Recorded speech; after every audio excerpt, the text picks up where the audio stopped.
Ok la team, petit point de marché dans cette vidéo parce que je pense que certains en ont besoin en ce moment. C'est la crise, c'est la guerre, c'est la panique, que ce soit sur les indices US ou sur la crypto-monnaie. On vit une période qui est pas facile. Je sais que beaucoup de personnes se sont lancées en bourse en 2023-2024, notamment en suivant mes vidéos. Je vous remercie par avance, ça fait ultra plaisir. On a un petit peu plus de 11 000 sur la chaîne. Si tu es nouveau et que le contenu te plaît, tu peux t'abonner, ça fait très plaisir, ça soutient énormément les créateurs de contenu.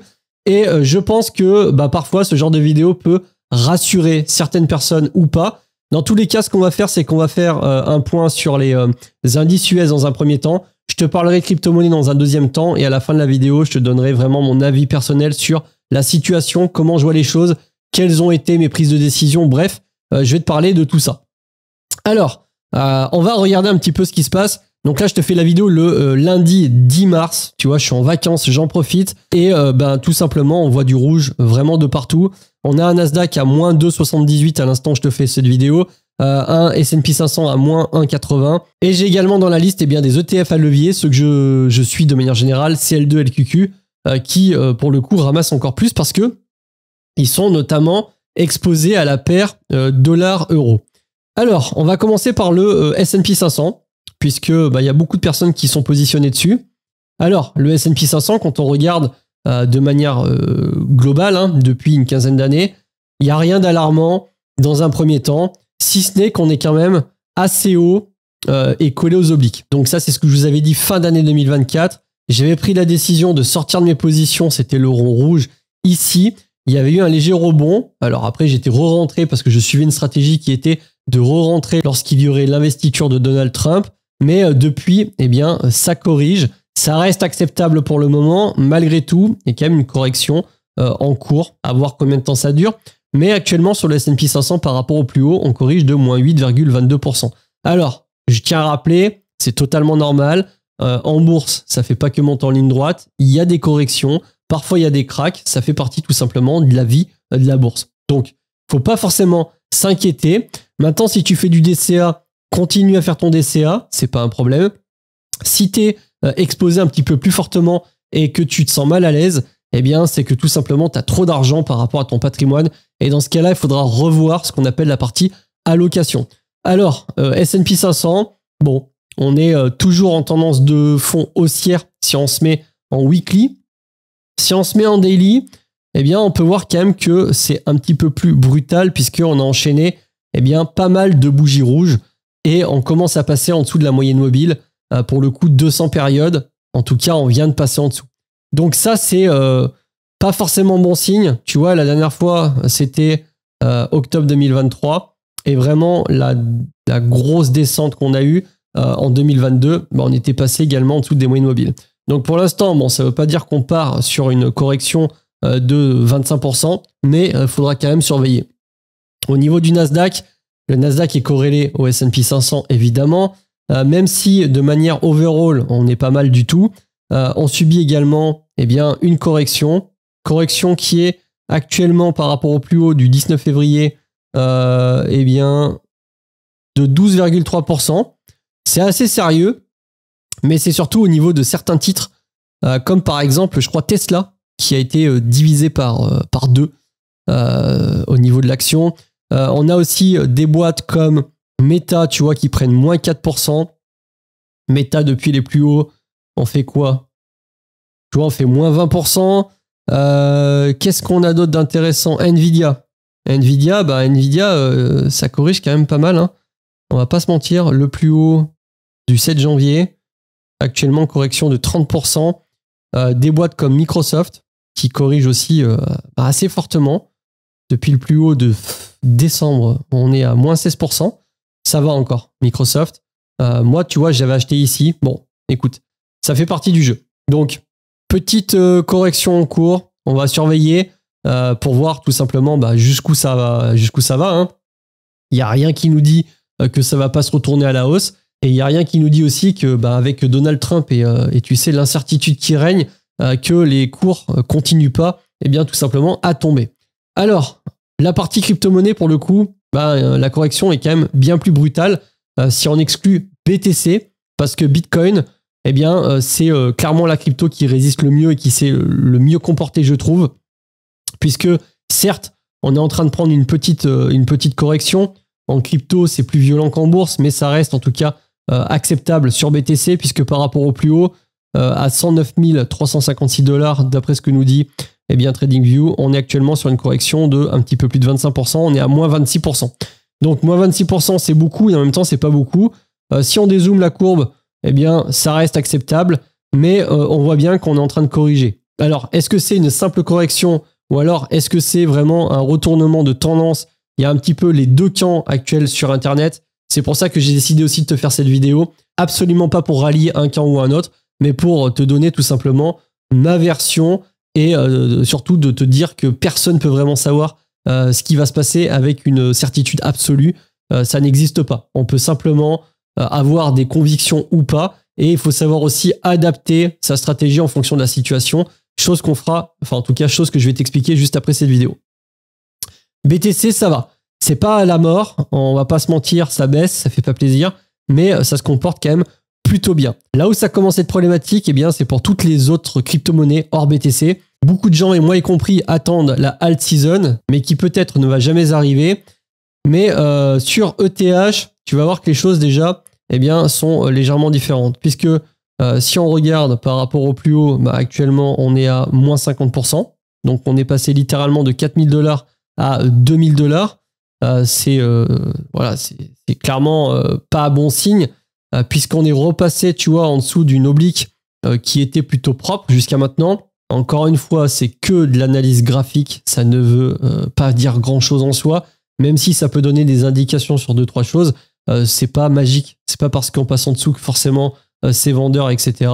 Mais à mon niveau, j'essaie quand même de faire une analyse de marché et de te la retransmettre sous forme de vidéo. On a eu des plus hauts, comme tu peux le voir, à 4800 $, c'était en novembre 2021. Depuis, on n'a pas réatteint ce niveau, ou en tout cas, on n'a pas réatteint cet ATH. Et pour les autres cryptos, même si j'ai des bonnes cryptos en portefeuille, puisque je me suis positionné principalement sur des leaders de catégorie, mais des cryptos comme Tao, corrigent fortement, puisque on est, depuis les plus hauts de décembre 2024, on est à moins 67%. Une crypto comme Render, ça sera pareil. Par rapport au pic du 5 décembre 2024, on est à moins 75%. Là où ça commence à être un petit peu alarmant pour moi, c'est quand on commence à dépasser les 50-55% de correction. Là, on est à moins 75% par rapport au plus haut. On a vraiment l'impression d'être entré en bear market. C'est peut-être pas le cas, mais en tout cas, ça donne cette sensation-là. Et je vais pas te faire le point sur d'autres cryptos comme du Layer 1, Sui par exemple, qui s'était très bien comporté pendant un certain moment en restant parfaitement entre deux obliques et qui, depuis qu'il y a eu la cassure, c'est tout simplement retourné. Et là, c'est pareil, on parle d'un moins 57%. Bon, donc sur la crypto, là, ce qui se passe, et il y a beaucoup de personnes dans ce cas de figure, c'est incertitude maximum. Globalement, qu'est-ce qui va se passer? Quelles sont les prises de décision qu'on peut avoir? La première, c'est de ne rien faire, de rester positionné. Si tu es en dehors du marché, tu peux soit acheter, soit pas acheter. Mais pour les gens qui sont positionnés comme moi, c'est tu ne fais rien. Première décision. Deuxième décision, tu vends en partie. Troisième décision, tu vends en totalité. Quatrième décision, tu rachètes. Alors, vu qu'on ne sait pas ce qui se passe, vu qu'on ne sait pas si on est en correction ou si on est en bear market, c'est simple.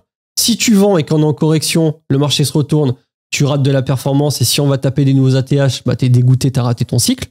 Premier cas de figure qui peut se produire. Deuxièmement, ça baisse, tu te dis c'est les soldes, je renforce, et en fait on est en bear market, et du coup forcément tu vas quand même lisser ton PRU à la baisse, mais au final tu auras injecté plus d'argent et tu seras en moins-value latente. Donc pas cool. Troisième cas de figure, tu décides de garder parce que tu es sûr qu'il va y avoir un retournement et finalement on est en bear market, ton PRU il est assez haut si tu t'es positionné, pas forcément au début du cycle comme moi, et au final tu vas te taper à moins 90%. Et pour rappel, par exemple, admettons que tu vois, on va rester sur Sui. Là pour l'instant je t'ai dit quoi, on est à moins 56% par rapport au top. Si Sui rejoint le bas du canal, donc on est à 0,5 € unité. Ça veut dire que par rapport au top, Sui, tu vas aller à moins 90%. Je vais mettre là, sinon tu verras pas. Tu vois, moins 90%. Donc tu te dis, on est déjà à moins 56, moins 90. Bon, bah finalement, la diff est pas si énorme que ça. Mais en fait, si, parce qu'actuellement, on est à un petit peu plus de 2 euros. Donc retourner à 0,5, ça équivaut à diviser ton portefeuille actuel par 4. Donc dans ces moments-là, moi, et c'est la deuxième partie sur laquelle je voulais intervenir, c'est qu'est-ce qu'on fait dans ce cas de figure, vu qu'on est dans l'incertitude. Si tu vends que ça se retourne, tu rates ta performance. Si tu vends pas et que le cours va à 0 ou proche de 0, eh bien, tu te retrouves avec de la moins-value latente qui est absolument atroce à encaisser. On va dire ça comme ça. Eh bien, moi, du coup, je me suis dit, ok, je vais me poser 2 secondes. Jusqu'à il y a quelques semaines, j'étais dans la certitude absolue qu'on était sur un bull run qui était en cours avec des tops de marché prévus pour l'été, peut-être un peu avant l'été, voire peut-être fin d'année.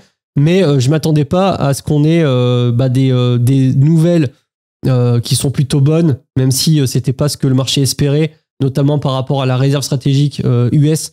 Et au final, ils disent, bah, en fait, on va pas acheter, on va simplement garder les cryptos qui ont été confisqués, que ce soit lors des trafics, etc.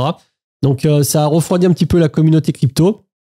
Et puis, on a quand même un marché global qui baisse, alors que les nouvelles sont pas si mauvaises que ça. Donc, ça fait vraiment douter tout le monde, moi y compris. Et donc maintenant, je vais essayer de t'expliquer un petit peu comment moi je raisonne et quelle est ma prise de décision. Encore une fois, ça reste que ma décision personnelle. Elle sera peut-être bonne, elle sera peut-être pas bonne. Seul l'avenir nous le dira. Mais je préfère, tu sais, toujours dézoomer et me mettre dans les 2 cas de figure et de regarder tout simplement le risque-rendement. Je me dis, si je reste dans le marché, que le marché se retourne et qu'on va chercher un nouvel ATH, effectivement, j'aurais peut-être fait 100%, 150% de performance, qui sera très bien. Mais ça ne sera pas des x10. Clairement, je ne table plus du tout sur un x10. Déjà, je ne tablais pas forcément dessus, mais bon, je me dis que bon, on pourra prendre de la performance, mais c'est pas certain du tout. Par contre, si on va dans un bear market et qu'on a encore quasiment un cours qui peut être divisé par 5 par rapport à maintenant, mon portefeuille clairement subit une énorme baisse. D'un côté, il y a peut-être un x1,5, x2 à aller chercher, alors que de l'autre côté, clairement, si on part en bear market, on redescend sur des niveaux qui sont extrêmement bas et on fait un divisé par 5. Le risque est complètement déséquilibré en faveur de la perte. Donc, vu que je ne sais pas et qu'actuellement on a les 2 écoles sur Internet et que certaines personnes te disent que c'est le meilleur moment pour acheter parce qu'on va avoir un bull run de ce nom, d'autres personnes complètement à l'opposé te disent que clairement la crypto c'est mort et qu'on va dans un bear market et qu'il faut absolument vendre pour pas subir une perte trop grosse, eh bien forcément ça met dans le doute. Et moi je me dis, bah pour le coup, j'ai pas forcément envie d'être d'un côté ou de l'autre. Je vais tout simplement vendre la moitié de mes positions maintenant tout de suite. Mon portefeuille overall étant au moment où j'ai vendu de moins 35%. Voilà, donc moins value latente, hein, qui a été du coup actée en partie. J'ai vendu 50% de toutes mes lignes. Parce que je me dis, si le marché se retourne et qu'on revient à minima mon PRU, bon bah je suis flat et j'ai plus qu'à solder mes positions et puis c'est tout. Et s'il y a un peu de performance, bah tant mieux. Par contre, si on va en bear market, je serais bien content d'avoir au moins soldé la moitié de mes positions, ce qui limitera vraiment ma perte. Donc, c'est la chose que j'ai faite. J'ai vendu 50% de mes lignes. Je te dis pas de faire pareil. Je te dis simplement de te poser 2 secondes, de réfléchir et d'analyser un petit peu la situation de ce que tu es prêt à perdre ou pas, entre guillemets. Moi, c'est pas tant le côté perdre de l'argent parce que je peux encaisser. J'ai pas énormément en crypto. J'avais à peu près 15 000 euros. C'est pas non plus rien du tout, mais c'est pas la folie. Mais si je peux éviter de massacrer totalement la performance, pourquoi pas avoir la liquidité, même si je te cache pas qu'à terme, je pense que je me reconcentrerai de manière générale plutôt sur BTC. Pourquoi ? Parce que j'ai quand même dans la tête que même si tu as des très bonnes cryptos, même si c'est des leaders de catégorie, même si tu as du Render, du Tao qui à mes yeux sont vraiment d'excellentes cryptos, tu peux toujours avoir un marché qui se détourne de ces cryptos-là pour aller sur BTC parce qu'ils ont plus forcément confiance sur le fait que les cycles se répètent, que les cryptos montent, etc. Donc ça sera toujours pareil, il y aura toujours de l'incertitude, il y aura toujours un moment où les gens vont douter, comme c'est le cas actuellement, je vais pas te mentir. Là, je suis vraiment dans le flou, je sais pas si on n'est pas en bear trap ou alors si on est sur une simple grosse correction et que les marchés vont se reprendre. Seul l'avenir nous le dira. Si on regarde purement au niveau déroulement des cycles précédents, etc., afflux de liquidité, je te dirais que effectivement, normalement, le bull run est devant nous. En tout cas, une partie de fin de bull run est devant nous. Mais si on regarde, eh bien, tout simplement par rapport au comportement du marché, les nouvelles, les corrections qui dépassent les 70% par rapport aux ATH de maintenant, etc., je me dis, c'est peut-être pas impossible, bien qu'on soit dans un bear market, tout simplement un bear trap. Donc, je te cache pas que ça me fait un petit peu peur de me dire que si on a un bear market et qu'on a encore des positions qui sont divisées par 5, voire plus, t'as ton portefeuille, même si t'es à 10 000, tu te retrouves à 2 000, voire moins. Ça serait un petit peu dommage. Donc ça, c'est vraiment ma décision personnelle. J'aimerais bien avoir vos avis en commentaire, donc n'hésitez pas à me dire ce que vous pensez. Est-ce que vous pensez qu'on est en bear trap? Est-ce que vous pensez qu'on est plutôt sur une grosse correction et que le marché va rebondir? Ça m'intéresse, simplement pour avoir un petit peu le sentiment global. Là, je sais pas. Je sais que ça panique pas mal. Et moi, je t'avoue qu'en ce moment, je sais pas trop. Donc, vu que je sais pas, j'essaie de trouver la meilleure stratégie, tout simplement pour me couvrir, suivant que ça aille dans un sens ou dans un autre. J'espère que tu as kiffé. N'hésite pas à liker, à t'abonner. Je vais te laisser avec une petite vidéo bourse et puis je te retrouve rapidement, j'espère, pour des meilleures nouvelles. C'était Jérém, salut.